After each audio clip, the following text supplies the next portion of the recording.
Severance, Season 1, Episode 4. Be as sorry, and that is all. Yeah, this is apology. This is one of the 4 states of humanity. Apologetic.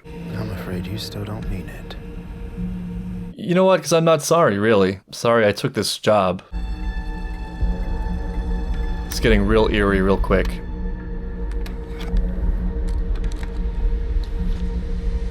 What are you gonna do with that? Nobody listens to it at home. It's so confusing. Please, God, let this show not be a mystery box. Please let there be satisfying answers. That'll be so disappointing. I've been burned before. I've been burned so bad. Mystery box trauma. But I've been wrong about the mystery box feeling before as well. That's why I stopped watching Attack on Titan originally. Ooh, that sucks, dude. That's the whole thing. Yeah, there's no, oh yeah, fuck you. That's awful. I read it 300 times yesterday. 300? 259. Again, please. Now. I mean, this will evoke a real emotion eventually.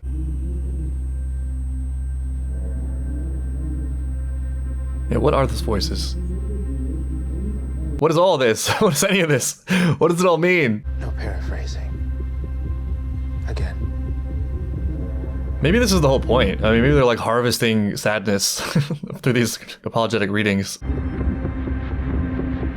Because they seem really into this, like way too into this. I feel like that thing about the 4 human states is going to turn out to be really important. Woe, frolic, dread, and malice. Whenever I hear these sort of characterizations, I always think of that scene in Donnie Darko, where the teacher's trying to get them to put all their activities in a line between fear and love. And Donnie's like, I'm sorry, but I just don't understand this. Like, you can't divide everything into one line. And the teacher's like, well, that's how the line is divided. So those are your options. And then he's like, this is ridiculous. Life is complicated. You can't just summarize everything into 2 pieces. It's just like, well, if you don't, you'll get an F. If that isn't my whole thing, if that isn't my whole life experience, I actually think that kind of classification can be really useful as an abstraction, but the mistake occurs when you think the abstraction is the reality. The point of the abstraction is to get at something specifically so you can look at it. You don't want to confuse the exploration with the sum totality of life and experience. And it's funny because even just thinking about that now, even though that's a ridiculous example played for both humor and frustration, that actually is such a common thing. You know, it's like it's this or that. There's almost always an option C and things are always more complicated, and there's always a source. There's usually a deeper matrix, and that's sort of bottomless, though it's not random and it's not subjective. I think one of those spectrums, though it's incomplete, that I also think is really interesting as a concept and maybe even supersedes a lot of this stuff is something like potential realization or potential destruction. As a rough heuristic, I think a lot of things become more clear on that timeline. But even then, right, let's say you were diagramming this out, you would have to add layers to that, and then you'd have to add layers to those layers, and you'd have to add layers to those layers. At a certain point, you get to a level of complexity where it's just life. There's no abstraction anymore. You haven't solved anything. You've just like done a lot of work to get to the same place. Woe, frolic, dread, and malice. I think I dismissed at first just because it immediately hits me as being somewhat arbitrary of a system, and almost definitely more fundamental, deeper things that would lend themselves to the tempers. I mean, actually,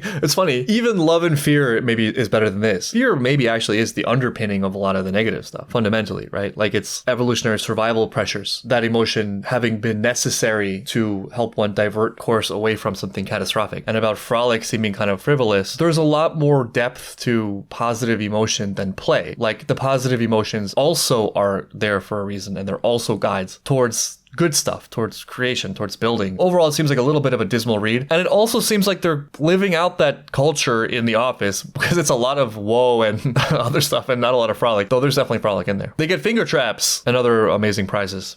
I would say for me watching the show so far, my temper is a lot of dread and a little bit of frolic. I bet we got some big woe coming. In a very strange, roundabout way, backwards way, dangerous way, this is sort of what I feel Mark needs. You know, it's just purpose, just something to do and something to try to improve or believe in. Mark. Yep. You were in there now for a long time. 1100 and Helly's been in the break room since yesterday. Whoa. Hi. Yo. We met the other day. I'm Bert from Optics and Design. Who could forget Bert from Hi. Optics and Design? Irving. Hi, Bert. Especially when he's played by Christopher What are you Walken. doing Exactly here? how the wet fuck He looks so happy. the office is. My predecessor, Alice Kay, came here once when they still did the summits and she left directions. Give us them reversed. Okay, it's all right. This is also somewhat hard to believe. If literally this was your whole life and for you it's 24/7, I think one of the first things you would do is know the entire place. Unless, I mean, they're pretty sufficiently brainwashed, so. Irving, I kept thinking about what you said about being excited for the new handbook totes, and maybe you were kidding or teasing. No, not at all. Okay, good. I've been fretting, though, because you mentioned the anticipation could distract. This is great. So I figured, heck, let's bring them over now. That way, it won't be on your mind. You brought pre-release handbook totes. Wow, this is the biggest thing since waffles. Okay, well, you can drop them on the desk. Long hike back to O&D. Might not be that far. I mean, we don't really seem to understand the physical space of the area. If an informal tour of O&D ever sounds I love Irving. He just can't hide his delight. Any one of you. Irving and the others. Thank you.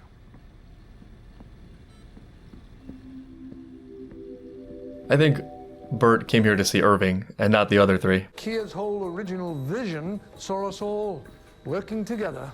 That was before O&D started disemboweling people's bowels. Nonsense. I'll be back by 1. He's gonna die. Yeah, he's legit worried. I'm truly sorry. No one can bear my mistakes but me. 1072. Good lord. That's a lot of woe. Now she'll want to stay, right? Wow, big day. Get to walk through a different hallway. What about the voice behind the door? Crying baby, you mean? No. Like the angry, mumbly guy. Maybe what you hear is related to you. I like to imagine my Audi's love maid with a MILF or two, which is obviously badass, but I do pity the husbands. Who knows? Makes more sense than his ocean cleaning theory. Watch this actually be about cleaning the oceans. Break room sucks. But that's why we have protocols and procedures, so we don't end up there. You'll learn, I promise. When the prisoners are the prison guards. The big envelopes can handle an appendix reissue, but of course, we ship all the hallway pieces in frame. Huh? I think I was So much expecting to something remember. more than this. I don't know what I was expecting, but Felicia and I make it do. wasn't like a room of cabinets. It's so dumb. But I actually cried when you guys put up the youthful convalescence of Kia. I don't think it's dumb. I don't think being passionate about something is dumb. I don't care what it is. That's a gift for him. I love people who can find the beauty in things. I feel like that is one of the unspoken or not frequently thought about forms of intelligence. If you can look at something and find so much beauty in it that it moves you, you've won. You've found a connection to something that I would say is pretty high and pretty great. You're feeling significance. And to get a little bit overly spiritual with it, the thing you're looking at and feeling that way about is perhaps not the origin or the innate essence of that source. It's a reflection of something much greater. It's like a hint that that beauty is there. And even cooler, that beauty resides in you, because if it didn't, you wouldn't be able to see it. Or at the very least, you were formed in such a way that you can be a container for and interact with that beauty. I never thought I'd see the handbook passage depicted visually. It was only up for a month or so. What a month. What a month. He's such a good actor. Let not weakness live in your veins. Cherished workers, drown it inside you. Rise up from your deathbed and sally forth, more perfect for the struggle. What's interesting is a lot of these aphorisms, there's some real like wisdom and beauty in them sometimes, but it feels like they're just being misappropriated for terrible things. Oh, so we're doing this. I'm sorry, wait. What time When is it? I talked about like secret relationships in the indie world, it was not them two that I was thinking of. But all right. Interesting. A lot of my subversions have been expected from initial hearing of the premise. As I mentioned, I thought that the work would universally be the bad side, but for Irving, I mean, his innie self probably a lot more fulfilled and happy than his outer self. It's also funny to imagine just on a fourth wall level, because these two actors have known each other for a very long time. Hard at work or hardly working? I got to 4%, Yes! Feels good, right? I guess. Awesome. I'm glad you agree. Either this makes her more rebellious, or she just never voices her rebellion and secretly plots it for a long time. Trust no one. Marcus... Well... They're all, decent enough people. They just only understand the parameters of their world. And a trademark sign of that is like, you don't question the deeper structure of it. You just follow the guidelines and you focus on that. And that's your spectrum of right and wrong. So for Mark, it's a sufficient argument to be like, oh, well, yeah, the break room sucks. That's why you just avoid going to the break room. Well, that's the end of the assessment. Similar to like, well, just don't break the law and then nothing bad will happen to you. Why does this feel like a trap? What's That also means it's possible to get words in here. Put that away? Oh, she was It's a map of spying. the hallways. No, it Oh isn't. no, so much for laying I thought We low. weren't supposed to make maps. And you didn't report it? Why aren't we supposed to map the office? It's an Egan rule, render not my creation in miniature. Why? What the fuck is this? For Egan reasons. They look like houses, right? That's how houses look. Yeah, that caught my eye too. Work is bullshit. The work is mysterious. I like all those things sort of contradict each other, but that's okay. I could not, with a razor to my throat, be less interested in being your family. That feels like a line that's going to come back around. Your best friend left this for you, and you don't give a shit. Well, he does give a shit, but you're kind of blowing up his spot right now and not letting him really reflect on this properly. He's in the middle of it. He's going through it, and he's smart to lay low with it. He's not, going through the hallways, You're right. sticking his I don't hand give through a shit. glass. Mark, Oh, you didn't have to do that to prove it to her. He did give a shit, though. Mark! It's an emergency. There's a book. Oh no. Just raining contraband today. What do you mean? It doesn't matter. Has anyone seen anything like this before? They've never seen a book before. His ego's pissed because Helly called him out for bootlegging. My ego's fine. I'm just trying to. Well, you shouldn't open it. He's getting in trouble left and right here. Mark, what is this? Maybe it's another PD message. Flip Yeah, through, right. see It's my his name's book. anyway. That doesn't mean anything to him, though. Test. Remember this. That's a reasonable assumption. The spicy candy. How do we tempt the workers? This is an idolatrous text that should be brought to him immediately. It depends on the goal. I mean, for work, yeah, obviously. That's protocol. You don't want to go to the break room. Also, you have too many witnesses. You kill them, then read it. She is just like not a good fit around here. She does not match the culture. What was that? Why does it look like a machete? Well, maybe it's not a machete, but will become one. It's a machete when Helly holds it. Sends you to the break room. Excuse me, Helly. Jesus, Helly. Oh, there it is. camera. I am so sorry, Miss Cobell. That's not that threatening, though. Here? It's your hand. Even this Well, you're assumes. going to have to explain to her why she's missing 4 fingers. Oh, right. That took me a minute. The fingers are the same on both sides. Do I look like I'm fucking around right now? No. The 4 no, you actually kind of sells it. Because, Helly? well, does it sell it or does it make it less realistic? I mean, I think Audi Helly would be pretty pissed about 1 finger also. So the 4 fingers makes it sound less convincing, but it also makes it sound more crazy, which makes it more convincing. Why stop at 4 fingers? Why not just do the whole arm? Hi, Mark. Oh, hi, Mark. Could you get the video camera, please? This is actually a really great plan. It's smart. You may lose 4 fingers, but I mean, you'll definitely get out, right? Does your Audi care about your knee? It's weird. Most people would probably. I would stop it. It's an injustice. Man, when you get to the point where you're threatening yourself, but I mean, it makes sense given the structure, given that they're functionally 2 different people, and I guess a core set of something, some framework. Guess this is the part where I should tell you to go to hell. Except you're already here. Again with the hell stuff. I don't think you're getting I out was never that sorry. easy.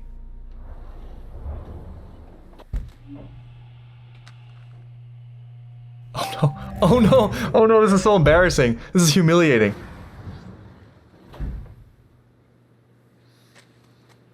I understand that you're unhappy with the life that you've been given. But you know what? Eventually we all have to accept reality. Who even knows what she was going back to, right? I am a person. You are not. Oh. I make the decisions. There it is. And if you ever do anything to my fingers, know that I will keep you alive long enough to horribly regret that. That's a dangerous game, though. I don't think she's really thinking this through. Turn it off. Because you could just die. You could die. I mean, that's a gamble. Other self that shares your body is not unhappy. They can just destroy you. They can take revenge in all sorts of ways. Like, people get crazy when they're backed into a corner. You don't want to back anyone into a corner, let alone somebody who has possession of your body for 8 hours a day. I mean, obviously it's also cruel, but beyond cruel, it's stupid. I don't even trust a lot of people who don't have my body. If there's any consolation in this, it's that if this is how she is, you might want to stay in here and look at numbers on a screen. Also, it's so weird, man. Like, on a certain level, you can't even hate because it's you. The only thing that's separate is memories, right? But there's some conceptual thing happening there that's deeper than the memory split. Maybe, who knows exactly where that line is, but there's a general disposition that they both carry, right? You're not a function totally of our memories. The memories are an aspect of our identity. Even if it's a large aspect, it's not like the whole thing. Each one of the workers clearly has a core identity, despite them all having sort of the same existence. I think that's a point of evidence there. So like, this decision, it's kind of you in a key way. The innie might do the same thing as the outie. That's rough, buddy. How much of this was Reagan's idea? 300% or 400%? Just get all of your snark out now or you're never gonna earn your uncle badge. Never. Siblings. We're seeing Mark on this adventure twice in 2 different ways. Oh, he died. That's one argument against the procedure. The tale of 2 Marks. And they're kind of the same Mark. And they're kind of on the same journey. And they'll probably meet one day, hopefully with a safer surgery. It wasn't your fault, Harmony. If you want a hug, go to hell and find your mother. Jesus. Dark, yeah. We have to get his chip. His corpse is scheduled to be destroyed by cremation following his funeral on Sunday. That sounds like a you problem. Vision. Verb. Wit. Cheer. Humility. Benevolence. Nimbleness. I don't know what probity means. What? Is wile similar to guile in Arcane? This also is risky, attending this funeral. Right, yeah. Why are you here? The news report said that he worked at Lumen. So Oh, right. Okay, that's a good alibi. Oh, poor man. Well, on the upside, at least now we both have a date. Mark's face. Yeah, I think I might swing by the bathroom, but I'll see you in a sec. Service is starting soon. The date has been canceled. Yeah, I mean, even if you had never met PD and heard that story, everybody who works there and has been severanced has something to potentially be concerned about now. I suppose you were close and everything. One other thing to say? That's an odd comment. Oh, yeah. What's it to you? I guess she's a liability, right? The daughter? I'm sorry, I don't know you. I'm Nina. Oh, Mark Scott. I'm Peter's ex-wife. Oh, yeah, sure. I wouldn't know, right? Yeah. You're from Lumen, That was smart. so you didn't even know him at all. Yeah, well. Hi, are you June? Yeah. It's nice to meet you. But how do you know his daughter's name then? He's being sort of reckless. So you knew my dad? Yeah. At work. Oh, you're one of those. But then, like, everyone knows this. Yeah, he's not being careful. Because people know there's a split, and you're not supposed to have memory. So how would you even remember him from work or know you knew him from work? You're giving yourself away for the fact that you interacted outside of Lumen. Do you ever think that maybe the best way to deal with a fucked up situation in your life isn't to just shut your brain off half the time? That seems to be one of the central ideas or explorations of the show. I mean, it's not dissimilar in that way from alcohol. I wonder if they'll play my YouTube videos at my funeral. That's a scary thought. That's the kind of thing that breaks you. Oh, they're playing Metallica, no less. PD, we hardly knew you. Twice. Something's wrong. Shut the light. Heavy thoughts tonight. What are you doing? What are you doing? You just drill into his brain, huh? We're off to Never, Neverland. Pray the Lord my soul to keep. Wonder why her personalities are so different, though, despite not being severanced. It's terrible.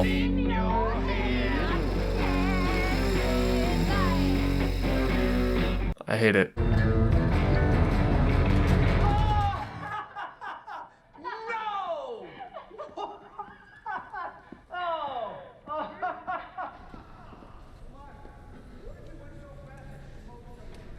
Wow, she got lucky she had that opportunity, too. And why did she like one mark and not the other? Sweetheart, are you all right? I'm so sorry. I think I have this cystitis. Maybe she liked the original Mark and is disappointed by what he became in any Mark. If you ever want to talk. No, thank you. I just... But thank you for, being my funeral buddy today. Oh, he said buddy. Friend zoned. Maybe that's why she hates Annie Mark. Because Annie Mark friend zones her. God, there would be some sick satisfaction in that too. From a power level, right? You know someone outside, but you get to boss them around and control them on the inside. Or something like that. It's just a bizarre dynamic.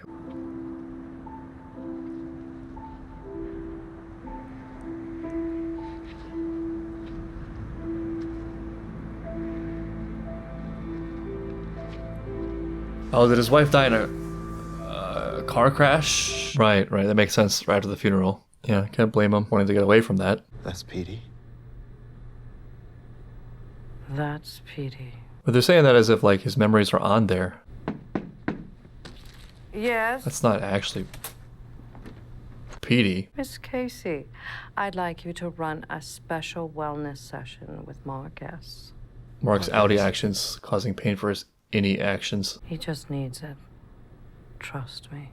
I wonder if this actually is for Mark's well-being or if it's just for their purposes. Awful to say I don't care for that one. No. Honestly, it makes me nervous. I like this art evaluation Such in the a office. lovely vista, but I keep thinking. He could slip. It's dangerous for our Egan. The world is a dangerous place. If I embarrassed myself. You didn't. Unless you did. Are you embarrassed? It all happened so fast. Oh. Good. He's been, well, I was going to say he's been thinking about this all night, but he hasn't. He didn't have a night. I think I sleep 15 hours a night up there. It's a character flaw. Just means you're a party guy, Disco King. I can't be. He's up to something out there. Something that involves dirt. Original word of Kier. And I shall whisper to ye, dutiful through the ages. In your noblest thoughts and epiphany shall be my voice. You are my mouth. And through ye, I will whisper. See, there's some beauty in there too. 10 centuries demised. How do we go from that to no naps? I bet it was corrupted. He finds other ways. He really is the god around here. I've lived abroad as a vagrant. Oh no, we're reading. Most were beggars themselves, yet they were happy. And so for that summer was I. Maybe this book is great. Your job needs you, not the other way around. Who knew we would find rebellious wisdom in this dude's book? Aside from the mystery box, another worry I had for the show, which I think already has been ameliorated to a sufficient extent, was that the moral of the story was going to boil down to something really simple, like employees good, office bad, you know? Because again, that also is going to be a really nuanced thing. It's going to come down to the specifics. It's another categorization that can be useful as a source of abstraction, but it's not to be confused with the reality of the whole thing. The reality of the thing being, it's all just people upholding values for better or for worse, and so it will come down to the interplay between all the individuals involved and their frameworks relative to the vast and various multifaceted goals that everyone involved holds. Employees can be great and employers terrible, and employees can be terrible and employers great, and every possible combination of those things. But it is an exchange, right? And that exchange is always being negotiated through choice, unlike school, which is a black and white issue and it's terrible. Always curious like how Helly's going to react to these things, these events. Okay. The music suggests, the tone of the scene suggests rebellion. Oh, so it's come to this, the old office rope. Oof. This will improve nothing. I thought it just occurred to me, what happens if you, like, escape through means that are not the elevator? Can you just be, like, an outside innie? Can you be an inside outie? Sometimes I ask people to sculpt how they feel out of clay. Would you like to do that? It's on brand with the whole kindergarten theme. Why do they like this stuff so much? Destiny. Such opposite experiences, right? Author Rick and Hale. We have Irving loving his life right now, and Helly not loving her life right now. Breaking down walls. S is for stewardship of home and of earth. Oh, we found a new department. For destiny, friends, shall deliver all yonder. Hey, how are you? Good. Yeah? Seems like you're getting the hang of stuff here. Cool. Well, what? This is confusing. If she survives, that actually maybe gets her out of here. But I don't think that was her intention. Also, very stupid gambit. Makes no sense. And that's not even to say, like, you should just accept your life here. But you should never give up hope. She really only was attempting this from her perspective for a couple days. Very cutting off your own nose to spite your face, but a lot worse. Though, come to think of it, the stupid inside kind of matches the outside. Because that was also a terrible gambit. Absolutely reckless with her own life. So there you go. There is a personality connection. Whoa. It's right. There's a lot of whoa going around. Except for Irving, who seems to frolic. Also interesting in this episode, the two books, right? right? We have the gospel of the founder, which is not to be questioned, but also seems to have been corrupted because Bird is talking about the original text, which is a sad thing that happens. Like, even if you really create something beautiful, have great ideas, it's not that hard to repurpose them for someone's agenda. I guess it's a repeating theme of what I'm saying this episode, but the words themselves also are not the meaning, right? The meaning is the meaning, and the words are a tool at best at an attempt at explanation, but people sort of will arrive at whatever meaning they want, or rather, they will probably continue to support and reinforce whatever meaning they've already decided on. And so that is the algorithm through which the words filter. And also in this case, the words seem to directly have changed. I wonder now if the CEO wasn't actually someone with really noble goals. It's been a while now, and there's been multiple leaders, the meaning and objective perhaps getting distorted over time. And then there's the other book, which is like Mark's brother-in-law, which is the dangerous, the outside, the rebel text, the corrupting gospel, which maybe will breathe new life into them. And who knows, may not even be all that different from the spirit of the original source of the Office Bible. And not only that, from this book, you have a reading about destiny, which is very connected to what I feel Mark needs. And also I feel is connected to the answer, at least personally, of the problems that I feel come out of this show that are very topical, which is, like I mentioned, the fact that we've done such a great job of mastering a certain area of our life that it's undercut the clear roadmap of what needs to be done for our lives. So we're kind of in a void of like, what should we do and what has any meaning? There's always room to strive to improve one's material circumstances, right? There's no limit to that. But we've generally speaking, at least probably among the societies that are watching Severance, definitely the one making Severance, we've hit the point of diminishing marginal returns, right? Like compared to our origins, we cannot travel as far materially as we already have traveled. Yet it feels like we're either standing still or have lost ground even. It's hard to have a full perspective on this in terms of where we are in spirit. And I don't mean spirit religiously, even though we've certainly lost ground in that way, but more like the connection to life, the drive, the hope, the understanding of what one's life means, the feeling of significance, the feeling Irving has when he looks at art, but spread across one's life, the inspiration. And I think the answer to that, at least in part, is through pursuing destiny. And the destiny is not something dictated by the hands of time, but rather it is probably something that is unique to one person based on their individual circumstances and their gifts and abilities and their experience and their biggest problems and their values and whether or not they feel deeply connected to the idea of service and giving, of which success is not guaranteed and also maybe is dangerous and is difficult, but therein kind of lies the adventure that makes the journey. That's what we're seeing Mark start now. That's why his character arc feels exciting, even though there's a lot of suffering in the interim. There's a spark, there's new life, there's hope, there's questions for which he can look for answers. Helly, speaking of which, going on the complete opposite route of that. It's like the end, the death of potential.